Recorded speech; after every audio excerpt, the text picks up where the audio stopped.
Hello friends, అందరికీ నమస్తే అండి. అందరూ ఎలా ఉన్నారు? అందరూ ఆరోగ్యంగా, క్షేమంగా, సంతోషంగా బాగుండాలి అని మనస్ఫూర్తిగా మనందరి తరపున అమ్మవారిని వేడుకుంటున్నానండి. మీ అందరికీ పేరు పేరున ఒక చిన్న రిక్వెస్ట్. ఎవరైనా కొత్తగా మన ఛానల్ని చూస్తున్నట్లయితే ఛానల్ని సబ్స్క్రైబ్ చేసుకోండి. వీడియోని పూర్తిగా చూడడానికి ప్రయత్నం చేయండి. వీడియో నచ్చితే ఒక లైక్ చేయండి, సపోర్ట్ చేయండి. అలాగే నన్ను సపోర్టు చేస్తున్న ప్రతి ఒక్క సాయి బంధువుకి పేరు పేరున నా హృదయపూర్వక ధన్యవాదాలు. మనం కోరే ప్రతి కోరికను మన తండ్రి ఆ సాయినాథుడు తప్పకుండా అనుగ్రహిస్తాడు. మన జీవితంలో సంతోషము, ఆనందము ఆ తండ్రి పాదాల నుండి మనకి ఎల్లవేళలా లభించాలని మనస్ఫూర్తిగా మనందరి తరపున బాబాగారిని వేడుకుంటున్నాను. ఈరోజు కూడా మనకి బాబాగారు ఒక చక్కని సందేశాన్ని అనుగ్రహించారు. కనుక మన సాయి పైన భక్తి శ్రద్ధలతో గురువాక్కుగా భావించి బాబాగారి సందేశాన్ని ఆలకిద్దాము. తల్లి, ఎప్పటి నుండో నువ్వు ఈ మాటను వినాలి అని అనుకుంటున్నావు కదా. ఈరోజు ఆ సమయం రానే వచ్చింది. బిడ్డ, నీ ప్రేమను కాదనుకొని గుర్తించలేక దూరంగా వెళ్ళిపోయిన వారు తిరిగి నీ దగ్గరకు చేరాలి అని నువ్వు నన్ను పదే పదే కోరుకుంటున్నావు.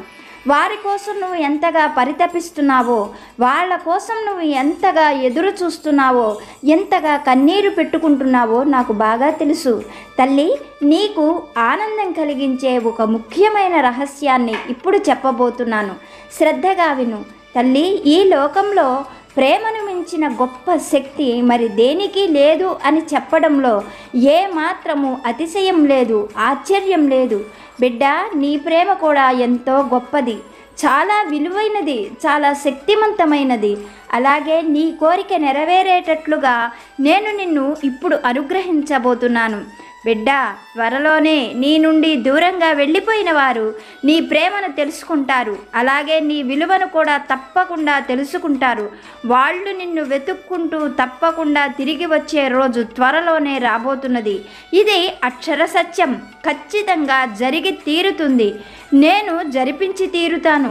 నువ్వు చేసిన ప్రతి పని వాళ్ళకి గుర్తుకు వచ్చేటట్లుగా పదే పదే వాళ్ళ మనసును నేను ప్రేరేపిస్తాను. మళ్ళీ మళ్ళీ చెబుతున్నాను, తప్పకుండా నువ్వు ఎదురు చూసేవారు నిన్ను కలుసుకుంటారు. నువ్వు వారిని చూడబోతున్నావు. వారి నుండి నువ్వు సంతోషపడే ఒక మంచి మాటను కూడా నువ్వు వినగలవు. ఇది నీ సాయి చెప్పే ప్రేమవాక్కు, గురువాక్కు తల్లి అని బాబాగారు ఒక మంచి సందేశాన్ని, మనకు ఆనందం కలిగించే మాటను తెలియజేశారు. ఏ కారణాల చేతనైనా కానీ తల్లి నుండి వేరైపోయిన బిడ్డలు కానీ, భర్త నుండి వేరైపోయిన భార్య కానీ, అలాగే భార్య నుండి దూరంగా ప్రేమను కాదనుకొని వెళ్ళిపోయిన భర్త కానీ, ఎవరైనా సరే మన ప్రేమలో నిజాయితీ, నియమము అనేది ఉంటే బాబాగారు తప్పకుండా మనకి సహాయం చేస్తాను అని చెబుతున్నారు. అలా ఎంతోమందికి సాయి సహాయం చేశారు. అలా ఈరోజు మనకి సహాయం చేసేందుకు బాబాగారు ముందుకు వచ్చారు. మరి మనకు బాబాగారు వారి నుండి ఎలా సహాయం అందిస్తారో ఈ చక్కని కథ రూపంలో ఆ సాయి తండ్రి దయ వలన తెలుసుకోవడానికి ప్రయత్నం చేద్దాం. వీడియో చూసిన వాళ్ళు మాత్రం ఒక లైక్ చేసి సపోర్టు చేయండి. పూర్వం ఒక గ్రామంలో ఒక రైతు కుటుంబం నివసిస్తూ ఉండేది. వాళ్లకు ఆస్తులు పాస్తులు ఏమీ లేవు. పొలాలు కానీ, పాడి పశువులు కానీ ఏమీ లేవు. ఏ రోజు పని చేసుకుంటే ఆ రోజే పొట్ట పోసుకునేవారు. వాళ్లకు ఉండడానికి వాళ్ళ తల్లిదండ్రుల నుండి వచ్చినటువంటి చిన్న పూరిళ్ళు తప్ప ఏమీ లేవు. ఆ రైతు తన భార్యని ఎంతో ప్రేమగా చూసుకునేవాడు. వాళ్లకు సంతానం లేదు. చాలా కాలం గడిచింది. తరువాత భగవంతుడి అనుగ్రహంతో ఆ రైతు దంపతులకు ఒకరి తర్వాత ఒకరుగా 2 మగపిల్లలు కలిగారు. వాళ్ళ ఆనందానికి చెప్పనలవి కాదు. ఎంతో కాలంగా ఎదురు చూస్తున్న వాళ్లకు ఒకళ్లకు 2 పిల్లలు పుట్టడంతో ఎంతగానో సంతోషించారు. ఇలా సంతోషంగా కాలం గడుస్తూ ఉన్నది. ఆ పిల్లలు కూడా కొద్ది కొద్దిగా వయస్సులో పెద్దవాళ్ళు అవుతూ ఉన్నారు. వాళ్లకు ఊహ తెలియని ఆ సమయంలోనే వాళ్ళ ఆనందమంతా ఆవిరైపోయేటట్లుగా ఆ రైతు చనిపోయాడు. ఆ రైతు భార్య పేరు లక్ష్మమ్మ. ఆ పిల్లల్ని చూసుకొని లక్ష్మమ్మ బోరున విలపించసాగింది. భర్త లేడు, ఆస్తి లేదు, ఎలా ఈ బిడ్డల్ని పెంచాలి, వీళ్ళని ఎలా పెద్ద చెయ్యాలి దైవాన్ని తలచుకొని తనలో తానే దుఃఖించసాగింది లక్ష్మమ్మ. లక్ష్మమ్మ ఎంత బాధపడినా కాలం అయితే ఆగదు కదా. కాలం తిరుగుతూ ఉంది. ఆ పిల్లలు చిన్నవాళ్ళవ్వడం చేత వాళ్లకు ఏ పని పాటలు చెప్పటానికి కూడా లక్ష్మమ్మకు మనస్సు రాలేదు. ఇలా లక్ష్మమ్మ బాధపడుతూ ఉండగా భగవంతుడే లక్ష్మమ్మకు ఒక దారి చూపించాడు. ఒకనాడు ఆ ఊరిలో పేరుగొన్న ఒక నాటు వైద్యుడు లక్ష్మమ్మకు కబురు పెట్టాడు. లక్ష్మమ్మ రాగానే ఆ నాటు వైద్యుడు, లక్ష్మమ్మ, నేను నీకు ఒక పని కల్పిస్తాను. నువ్వు ప్రతిరోజు కూడా మన ఊరికి దూరంగా ఉన్న వనానికి వెళ్ళు. ఆ వనంలో నా వైద్యానికి కావలసినటువంటి ఆకులను తీగలను నువ్వు తెచ్చిచ్చినట్లయితే నేను నీకు కొంత డబ్బునిస్తూ ఉంటాను. ఆ డబ్బుతో నువ్వు నీ కుటుంబము హాయిగా బ్రతకవచ్చు. నేను నీకు ఈ సహాయం చేయగలను అని చెప్పాడు ఆ నాటు వైద్యుడు. సంతోషంగా అంగీకరించింది లక్ష్మమ్మ. ఆ రోజు నుండి కూడా లక్ష్మమ్మ నాటు వైద్యుడు పిలిచినప్పుడల్లా ఆయన ఇంటికి వెళ్ళటం, ఆయన ఇచ్చినటువంటి ఆనవాలు ప్రకారంగా ఆ ఊరికి దూరంగా ఉన్న వనాలలోకి వెళ్ళి ఆయన చెప్పినట్లుగా ఆకులను వనమూలికలను తన శక్తి కొద్దీ సేకరించి తీసుకొని వచ్చేది. అలా లక్ష్మమ్మ తెచ్చిన వాటికి ఆ నాటు వైద్యుడిచ్చిన డబ్బులతోటి ఆ కుటుంబం ఉన్నంతలో సంతోషంగా గడపసాగింది. లక్ష్మమ్మకున్న 2 బిడ్డలు కూడా కొద్ది కొద్దిగా పెరుగుతూ పెద్దవాళ్ళయ్యారు. వాళ్ళు కూడా తల్లితో పాటుగా వనాలకు వెళ్ళేవాళ్ళు. తల్లికి ఎంతగానో సహాయం చేసేవాళ్ళు. ఎప్పుడైనా కానీ తల్లి గనక వెళ్ళలేకపోతే ఆ 2 పిల్లలే వనాలకు వెళ్ళి ఆ నాటు వైద్యుడు చెప్పినటువంటి వనమూలికలను తెచ్చి ఇచ్చేవాళ్ళు. పెద్దవాడి పేరు నాగులు, చిన్నవాడి పేరు జోగులు. పెద్దవాడికి 16 సంవత్సరాల వయస్సు వచ్చింది. రెండోవాడికి 14 సంవత్సరాల వయస్సు రావడంతో వాళ్ళు తల్లితో, అమ్మా, ఇప్పటి వరకు నువ్వు మమ్మల్ని నాన్న లేకపోయినా ఎంతో ప్రేమగా పెంచావు. ఏ కష్టము మాకు తెలియకుండా చేశావు. ఇంక నుండి వనంలోకి వెళ్ళి వనమూలికలు తెచ్చే పనిని మేము చేస్తాం. నువ్వు ఇంట్లోనే ఉండి మా ఇద్దరినీ చూసుకుంటూ ఉండు. నువ్వు ఇంకా కష్టపడవలసిన పని లేదు తల్లి అని పెద్దవాడు నాగులు తల్లితో చెప్పాడు. చిన్నవాడు కూడా ఆ మాట చెప్పడంతో లక్ష్మమ్మ ఎంతగానో మురిసిపోయింది. ఆ రోజు నుంచి కొడుకులిద్దరూ కూడా నాటు వైద్యుడు చెప్పినటువంటి మూలికలను తేవడానికి వనాలకు వెళ్ళి వచ్చేవారు. ఇలా కాలం జరుగుతూ ఉండగా ఒకనాడు నాటు వైద్యుడు లక్ష్మమ్మను కూడా మళ్ళీ పిలిపించాడు.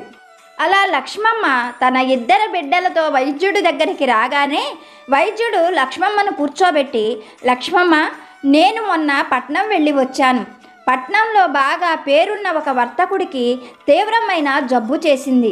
ఆ జబ్బుకు కావలసిన వనమూలికలు మన వనాలకి దగ్గరలోనే ఉన్నాయి. నువ్వు వాటిని జాగ్రత్తగా తీసుకొచ్చి ఇచ్చినట్లయితే మనము చాలా ధనాన్ని ఆ వర్తకుడి నుండి సేకరించవచ్చు. ఆ ధనంలో నేను నీకు కొంత ఇస్తాను. నువ్వు ఆ ధనంతో పొలాన్ని కొనుక్కో, పశువుల్ని కొనుక్కో. మీ కుటుంబం హాయిగా బ్రతకవచ్చు. నీ బిడ్డలిద్దరూ ముత్యాల్లాగా ఉన్నారు. వాళ్ళు ఆ పొలం పనులు, పశువుల పనులు చేసుకుంటూ సంతోషంగా జీవించవచ్చు కదా అంటూ ఆమె చేతిలో కొన్ని వనమూలికల్ని పెట్టాడు. లక్ష్మమ్మ వీటిని గుర్తుపట్టి వీటిలాగా ఉన్నటువంటి వాటిని 2 సంచుల నిండా తీసుకొని రండి అంటూ ఆమెకు సంచుల్నిచ్చి పంపించాడు. వైద్యుడు ఇచ్చిన వాటితో ఇంటికి చేరుకున్న తరువాత లక్ష్మమ్మను చూసి కొడుకులిద్దరూ, అమ్మా, ఈ పాటి పనికి నువ్వు ఇంట్లో ఉండు. మేమే వెళ్ళి ఎలాగోలాగో కష్టపడి ఆ వైద్యుడు చెప్పినటువంటి ఈ వనమూలికలను తీసుకొని వస్తాం. సాయంకాలానికల్లా ఇంటికి చేరుకుంటాము అంటూ కొడుకులిద్దరూ కూడా ఎంతో హుషారుగా ఆ వనాలకు వెళ్ళారు. ఆ రోజంతా కూడా ఆ వనమంతా తిరిగారు. కానీ వైద్యుడు చెప్పినటువంటి ఆకులు, వనమూలికలు వాళ్ళకి ఎక్కడా ఆ వనంలో కనిపించలేదు. కనుక వెళ్ళేటప్పుడు ఎంతో హుషారుగా వెళ్ళిన అన్నదమ్ములిద్దరూ వచ్చేటప్పుడు దిగాలుగా ఇంటికి వచ్చారు. అలా వచ్చిన కొడుకుల్ని చూసిన లక్ష్మమ్మ వాళ్లకు కావలసినవన్నీ అందించి, ఏం నాయనా, వెళ్ళినటువంటి పని ఏమయ్యింది అని కొడుకుల్ని అడిగింది. తల్లి మాటలకు కొడుకులిద్దరూ ఏకకంఠంతో ఎంతో దిగాలుగా తాము పొద్దుటి నుండి సాయంకాలం వరకు వనమంతా కూడా తిరిగామని, అణువు అణువు గాలించిన వైద్యుడు ఇచ్చినటువంటి ఆ వనమూలికలు లాంటివి ఎక్కడా కూడా ఆ వనంలో దొరకలేదని, చివరికి విసిగి వేసారి ఇంటికి తిరిగి వచ్చామని, ఒట్టి చేతులతో ఇలా రావడం తమకు చాలా బాధగా ఉంది అని కొడుకులిద్దరూ తల్లితో ఎకరువు పెట్టారు. కొడుకుల మాటలు విన్న లక్ష్మమ్మ చిరునవ్వుతో, నాయనలారా, ఈరోజు రాత్రికి విశ్రాంతి తీసుకోండి, నేను చెప్పినట్లుగా చెయ్యండి, మర్నాడు మీకు తప్పకుండా ఈ వనమూలికలు దొరుకుతాయి. మనకు కావలసిన ఈ వనమూలికలు మనం నిత్యం తెచ్చేటువంటి వనంలో దొరికేటువంటివి కాదు.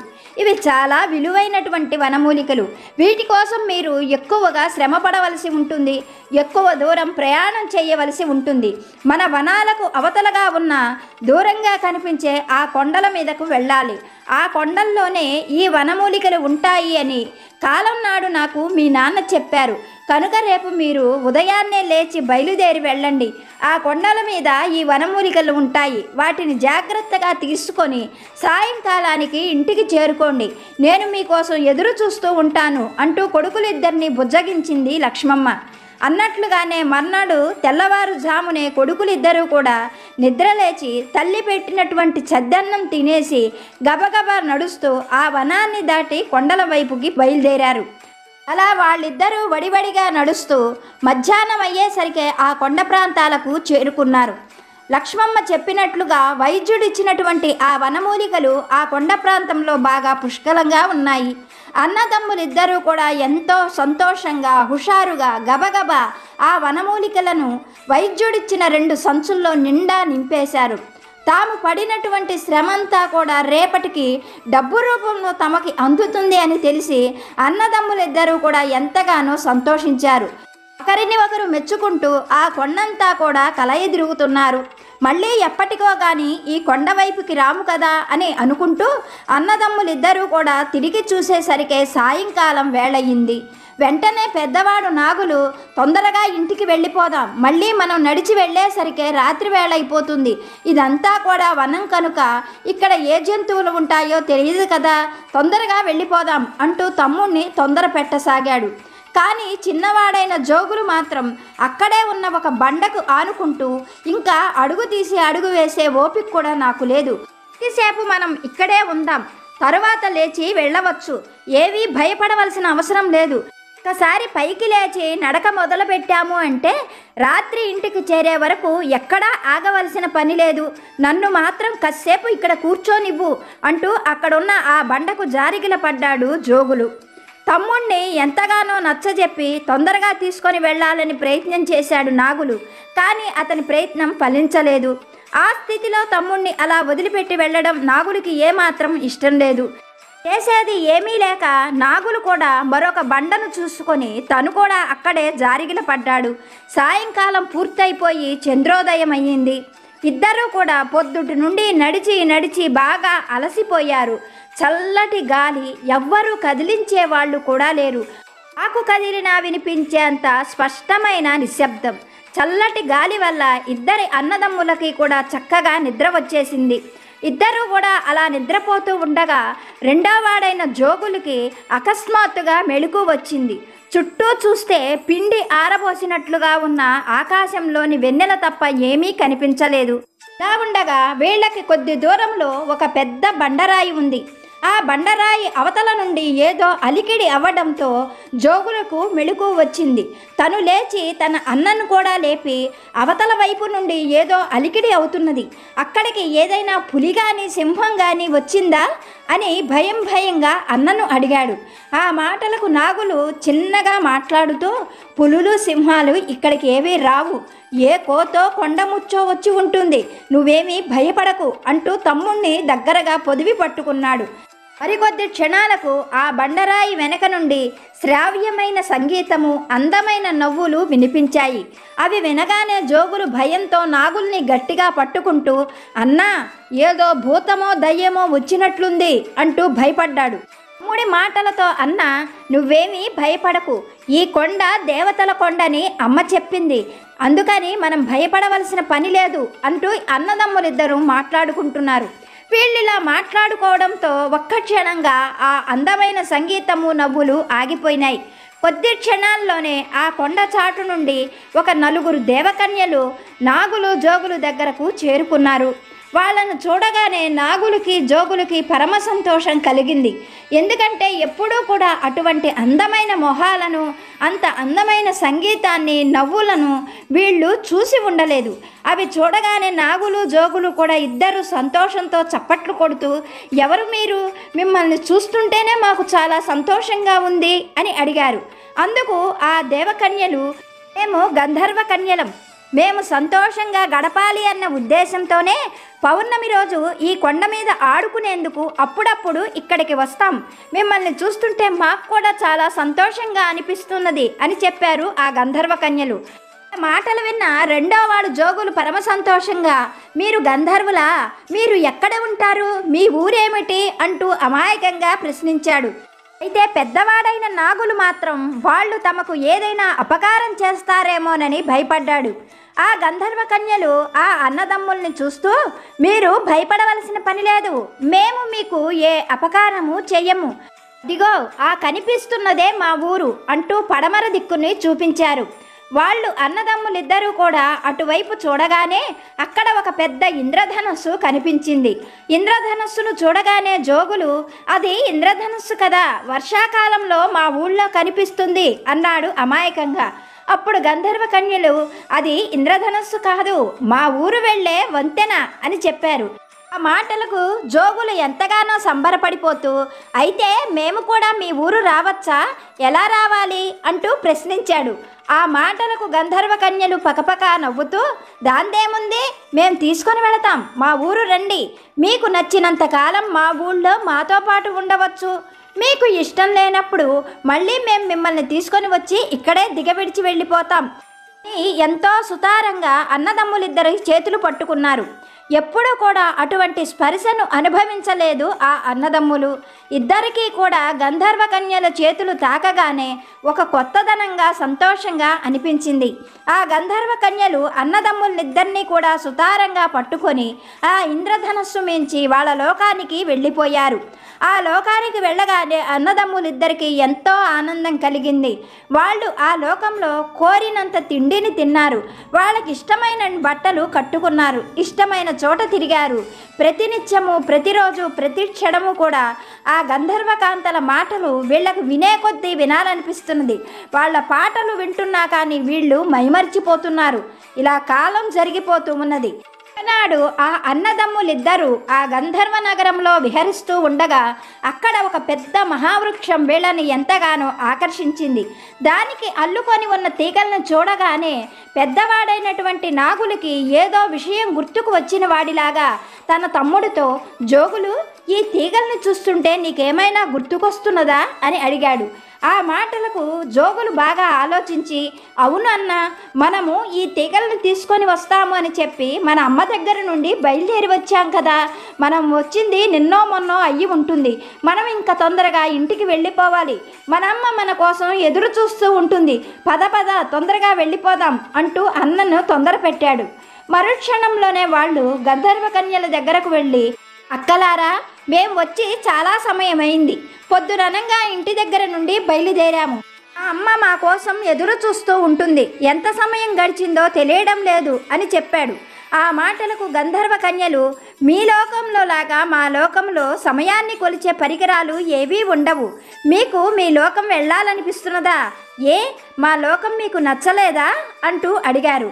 ఆ మాటలకు అన్నదమ్ములిద్దరూ, లేదు, మీ లోకం చాలా బాగుంది, కానీ మా అమ్మ మమ్మల్ని ఎంతగానో ప్రేమించింది, మా అమ్మ ప్రేమ లాంటిది మాత్రం ఏ లోకంలోనూ మాకు దొరకదు, మా యందు దయ ఉంచి మమ్మల్ని ఎక్కడి నుండి తీసుకొని వచ్చారో అక్కడికి తీసుకొని వెళ్ళి దిగబెట్టండి, పొద్దున అనంగా వచ్చాం కదా, ఇంటికి వెళ్ళకపోతే అమ్మ బెంగ పెట్టుకుంటుంది, మేం కనిపించకపోతే అమ్మ అన్నం కూడా తినదు, కనుక మా యందు దయ ఉంచి తీసుకొని వెళ్ళండి అని చెప్పాడు నాగులు.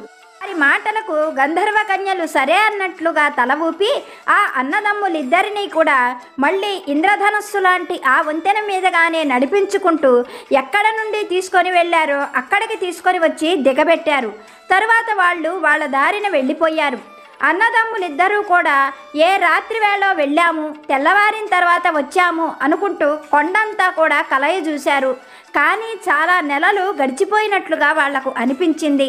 గబగబా నడుస్తూ సాయంకాలం వేళకు ఇంటి దగ్గరకు చేరుకున్నారు. కానీ చిత్రంగా వాళ్ళ ఇంటిని కూడా వాళ్ళు గుర్తుపట్టలేకపోయారు. ఆ ఇల్లు పూర్తిగా పాడైపోయింది. తలుపులు లేవు, పైకప్పు కూడా సరిగ్గా లేదు. అలా ఉన్న తమ ఇంటిని చూసి అన్నదమ్ములిద్దరూ కూడా ఎంతగానో ఆశ్చర్యపోయారు. నిన్నో మొన్నో కదా మనం కొండ మీదకి వెళ్ళింది, ఇంతలోనే ఇల్లు ఇలా అయిపోయిందేమిటి అనుకుంటూ అన్నదమ్ములిద్దరూ లోపలికి వెళ్ళారు. ఆ లోపల ఒక వృద్ధురాలు కూర్చొని ఉన్నది. ఆమెను చూస్తూనే అమ్మా అమ్మా అంటూ పిలిచారు అన్నదమ్ములిద్దరూ. ఆ పిలుపు వినగానే ఆ వృద్ధురాలు ఎంతో సంతోషంగా వచ్చిన అన్నదమ్ములిద్దరిని తడిమి చూసుకుంటూ, ఎక్కడికి వెళ్ళిపోయారు నాయన, మీకోసం నేను ఎంతగా వెతుకుతున్నాను. ఈ జన్మలో మళ్ళీ మిమ్మల్ని చూస్తాను అని మాత్రం నేను అనుకోలేదు. కానీ విచిత్రం ఏమిటంటే మీరు వెళ్ళేనాడు ఎలా ఉన్నారో 12 సంవత్సరాలు గడిచిపోయినా ఇప్పుడు కూడా అలాగే ఉన్నారు. నేను ఊరు మాత్రం పూర్తిగా మారిపోయాము. ఏం జరిగింది అంటూ కొడుకుల్ని ప్రశ్నించింది. అప్పటికి కానీ తాము వెళ్ళి 12 సంవత్సరాలు గడిచిపోయింది అని ఆ అన్నదమ్ములకి తెలియలేదు. జరిగిన విషయమంతా కూడా తల్లితో పూసగుచ్చినట్లుగా చెప్పి తాము వెళ్ళినటువంటి ఆ వనమూలికలను ఆ సంచిని తల్లి ముందు పెట్టారు. అప్పుడు తల్లి, నాయనలారా, ఆ నాటు వైద్యుడు ఎప్పుడో కాలం చేశాడు, అయినా ఈ వనమూలికలు ఇంకా ఇంతకాలం ఉంటాయా అంటూ కొడుకులు తెచ్చినటువంటి ఆ సంచుల్లో చెయ్యి పెట్టింది. ఇప్పటికే ఆ సంచిలో ఎండిపోయిన ఆ వనమూలికలకు ముత్యాలు కాయలుగా కాసి ఉన్నాయి. అవి చూడగానే లక్ష్మమ్మకు ఎంతో ఆనందము ఆశ్చర్యము అనిపించింది. లక్ష్మమ్మ కొడుకులతో, మీకు ఆ గంధర్వ కన్యలు ఎంతగానో రుణపడి ఉన్నారు, వాళ్ళు మీకు ఎంతగానో మేలు చేశారు. ఈ ముత్యాలను అమ్మి వచ్చిన ధనంతో పొలము, ఇల్లు, పశువులను కొనుక్కోండి. ఇద్దరు ఎప్పుడు ఇలా కలిసి అన్యోన్యంగా బ్రతకండి. మీరు ప్రాణాలతో రావడం కన్నా నాకు గొప్ప ధనం ఏదీ అవసరం లేదు అంటూ ఆ ముత్యాలను కొడుకులకు అప్పగించింది లక్ష్మమ్మ. అప్పటి వరకు ఇరుగు పొరుగు వారిపైన ఆధారపడిన లక్ష్మమ్మకు కొడుకులిద్దరిని చూడగానే కొండంత బలం వచ్చినట్లుగా అనిపించింది. ఆ మరుసటి రోజు నుంచి కూడా కొడుకుల కోసం మళ్ళీ తన పని తను ప్రారంభించింది లక్ష్మమ్మ. లక్ష్మమ్మ ప్రేమను చూస్తున్న కొడుకులిద్దరూ కూడా నిజంగా ఏ లోకానికి వెళ్ళినా తల్లి ప్రేమను మించిన ప్రేమ మరొకటి దొరకదు కదా, ప్రేమలో ఉన్న గొప్పతనం ఇదే కదా అని ఎంతగానో అటువంటి తల్లి దొరికిందని సంతోషపడ్డారు. మనకు బాబాగారు చెప్తున్నారు, బిడ్డ, నీ ప్రేమను మించిన ప్రేమ నీ వాళ్లకు మరి ఎక్కడా కూడా దొరకదు. వారు నీ ప్రేమను తప్పకుండా గుర్తిస్తారు. గుర్తించేటట్లుగా నేను చేస్తాను. వారంతటా ఆ మాయను విడగొట్టుకొని మరి నీ దగ్గరకు వచ్చే రోజు త్వరలోనే రాబోతున్నది. కనుక సంతోషంతో, ఓర్పుతో నీ వారి మేలు కోరి నా నామాన్ని సదా స్మరిస్తూ ఉండు తల్లి అని బాబాగారు ఒక మంచి సందేశాన్ని మనకి అనుగ్రహించారు. ఓకే ఫ్రెండ్స్, ఇప్పటివరకు వీడియో చూసిన మీ అందరికీ పేరు పేరున మరొక్కసారి హృదయపూర్వక ధన్యవాదాలు. మరొక మంచి వీడియోతో బాబాగారి దివ్యాశిస్సులతో మళ్ళీ కలుసుకుందాం. సర్వే జన సుఖినో భవంతు.